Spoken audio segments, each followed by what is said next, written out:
To mage. Promethean. Oh, changeling's coming. Oh yes. Well, you were both kind of right. 10 minutes on the clock. Promethean. Okay, Mary Shelley's Frankenstein. We're familiar enough with the story. Dead guy, no longer having issues with that. The prelude of Promethean is so fascinating because in the game they don't tell you where your corpse came from, or really who your master is. Your prelude is, you're not a regular Tom, Dick, and Harry. You're one of the created. In you burns the Pyros, the Azoth, this ancient alchemical anti-life energy that's still giving you the semblance of life, but you're not really alive. You wake up on the slab with fundamental flashbacks and memories, and you're kind of learning faster, and someone looks over you and goes, oh, it worked. Bye. Promethean works so well as a one-on-one game. It's also the only World of Darkness game that has an end game, because in Promethean, you seek to complete the great work. But before I talk about that, let me explain what you get as just your regular Tom, Dick, and Joe Promethean. First off, almost unlimited endurance. You don't die. Oh, you can die, but then you come back. Again, and again. And it's torturous. You can also eat almost anything and have that keep charging your power. You can burn some of that the Azoth to add your power rating to any of your 9 attributes you want. I got a power of 6. I'm gonna add 6 extra dice to my dexterity roll to give you an idea of context. 1 success means you complete what you wanted to do. 5 successes means you take the GM screen and say, here's what happens. Now I'm in control. With Promethean, that kind of power gaming is insane. I've watched Promethean solo teams of werewolves. I've watched a party of 5 mages barely survive and escape 1 werewolf. But I've seen 1 Promethean hammer down some werewolves like it was no one's business because he put everything into strength. You can also redirect your skills and your points however you want. There's a lot of issues. You really can't drown. You really don't need that much sleep. You have practically unlimited stamina. But the issue is, unlike any other World of Darkness game, you want humanity. You want to know what it is to really smell, really think, really love, really live and grow and age. Because while you're kind of immortal, it's an issue. And here's why. It's an amazing system I've never seen, but sometimes you can sculpt the RPG using a game mechanic to tell the kind of story you want. In this, it's called the disquiet.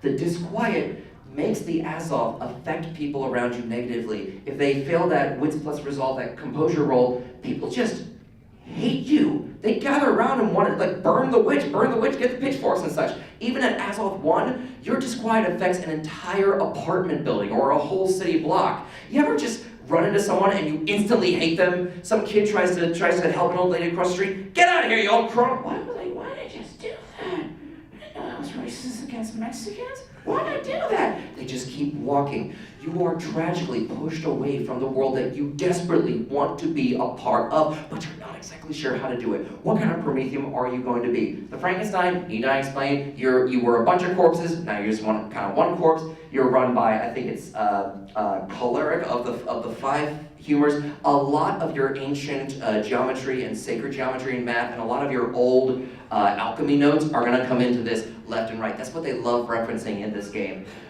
They are the physically electricity-powered ones. Oh yeah, you're also healed by electricity unlimitedly. So if you jump on that 3rd track of the subway, you're back from dead. If you just want to punch a power box, you're good to go back in the fight. From the Frankenstein, you've got the Galatea. That's from the Greek myth. They're called the Muses. They're these beautiful alabaster corpses, these incredible, beautiful corpses, but they're still suffered from disquiet. They're the closest to people, and they just need that love. They have abilities that make you want to need and leave them, but then the disquiet starts to take hold. People grab their pitchforks and their torch, fire bad, you run off into the wasteland. But the longer you stay in one area, the more your disquiet seeps into you and starts poisoning the water, poisoning the air. Birds start dropping down left and right. You have to stay on the move. And even if a bunch of them get together, oh boy. So from the Galatians, which are of the humor of blood and of the air, the Osiris, you guys familiar enough with your Egyptian mythology?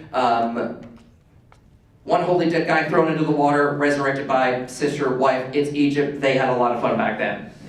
The Osiris are based off the water. They're more intellectual of the past. The Tammuz are your Jewish golems. They're born of the earth. They're very sturdy. You have unnatural stamina. Freaky, unnatural stamina. You can walk across the Sahara, no issue. But then, of course, you get into that 7-Eleven once you reach Cairo. No one wants to sell you anything. Oh, disquiet. And then the Olgan, a personal favorite, because it's from an old Siberian legend where a corpse was pulled apart by ghosts and then the body was put back together and ectoplasm kept seeping out of the wound. You are constantly berated by ghosts and spirits. Avenge my death. Avenge his death. Say hi to my wife. Say bye to my wife. Avenge my wife by saying goodbye to my death. I probably reversed that wrong. What kind of powers do you get as a Promethean? The interesting part is you can change your great work, your massive lifelong endeavor. You can wrap it up in one game, because the hardest part about Promethean is to become human. Your final step, you have to create another. You have to find a corpse or make one. You have to put some of that Azoth inside. You have to perpetuate the curse, the horror, for you to become human again. Of course, then you can just be killed by the werewolf and then resurrected as an Olgan again and start the fun all over again. I realized that halfway through reading this book.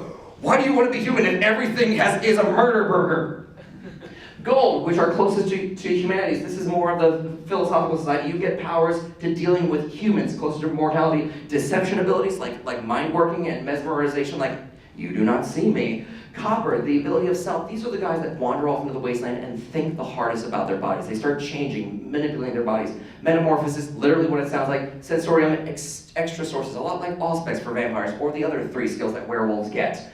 Iron is much more the physical self, so you get far more vitality. You combine this with a golem, as opposed to a regular human, which will have anywhere from 2 to 4 points in stamina, you can start the game with 8. And what does that mean? A lot. It's horrific how powerful this can become. You can also follow the path of Quicksilver, which taps into your alienness, taps into your Pyros the most. Alchemical, literally that, changing one thing into another just because you can. That door is interesting. It should be sand. That's fun. This sand is too hard. It should become wood. Now it is. This car should be a bird. A metal bird, but my bird. And Vulcanus, which is constantly transferring Azoth from one being to another, or you can follow the path of Tin, which works parallel great to Frankenstein. You can also change these paths and start pulling in different powers. You don't have to learn off the beaten path and cost more experience. You can just change where you're focusing on. So you can deal with your disquietism as in channeling it into someone else or just passing it along, making a scapegoat, or electrification. Yes, lightning bolt, disquiet, lightning bolt. You can launch that left and right. It's a horrible game about torment. Because as your torment builds up, you can't take the rejection left and right. Please love me. What is it? Throw it away. Until you use your powers, no one will see the stitched together horrible corpse. What is it from Hedwig? Exquisite corpse that you are. What is it? A random pattern with a needle and thread. There we go. Random pattern with the needle and thread, the overlapping ways diseases are spread to a tornado body with a hand grenade head and the legs of 2 lovers entwined. I like Hedwig a lot. I should do a panel on Hedwig next year.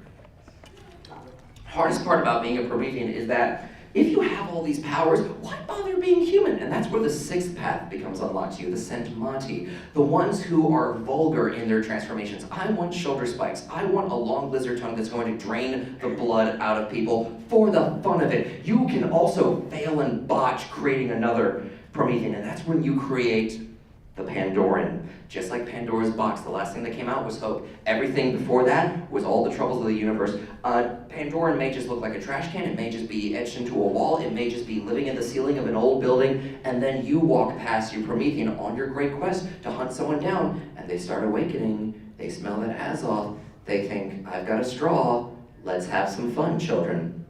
It's a tragic game of rejection and perseverance and torment, and I love the hell out of this. Again, I think it's beautifully written. I would love to see some more fluff or fiction written about Promethean, but the idea being, you a dead guy, you want to be a live guy, so you can be a dead guy again. Promethean!